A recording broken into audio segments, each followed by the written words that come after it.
counseling, legal assistance at iba pang proyekto laban sa gender-based violence ang isinusulong ng isang International Women's Service Organization. Kasabay ng 18 days campaign to end violence against women ng pamahalaan. Ang mga detalye tungkol dyan, panoorin natin to. Sa muling pag-alala sa International Day for the Elimination of Violence Against Women, naglunsad ang ZONTA, isang International Service Women Organization, ng 16 days of activism para labanan ng gender-based violence at protektahan ang karapatang pantao ng mga kababaihan at kabataan. Ang programang ito ay tugon sa 18-day campaign to end violence against women ng pamahalaan. Itong ZONTA is to build a better world for women and children. Yun lang. And ito po kick-off. Meron kaming 16 days of activism. Kaya maraming activities ngayon.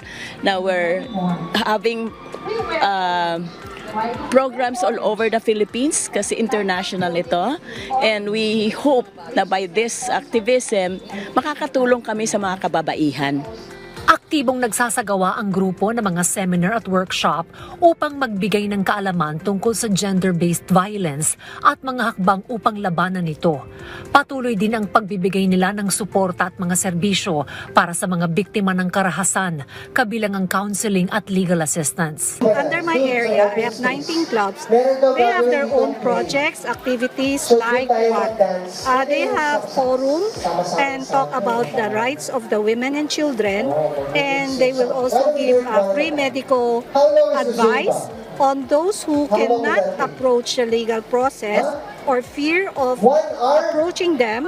Ayon sa 2022 National Demographic and Health Survey ng Philippine Statistics Authority, 17.5% ng mga kababaihang Pilipino na may edad 15 to 49 ay nakaranas ng pisikal, sexual at emosyonal na karahasan mula sa kanilang mga intimate partner.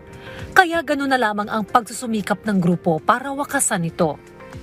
Statistics show that a higher rate of violence are being done on the members, on women of the marginalized sectors.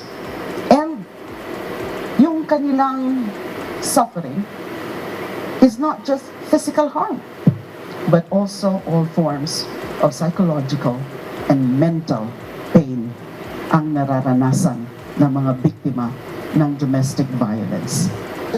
This year, we should remember that the Philippines dapat mawala na yung reputasyon natin na tayo ay number 1 in terms of online sexual exploitation and abuse of children.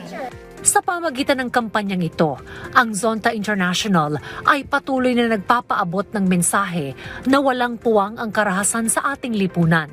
Sama-sama nating labanan ng gender-based violence at ipagpatuloy ang advokasya para sa isang ligtas at patas na komunidad para sa lahat.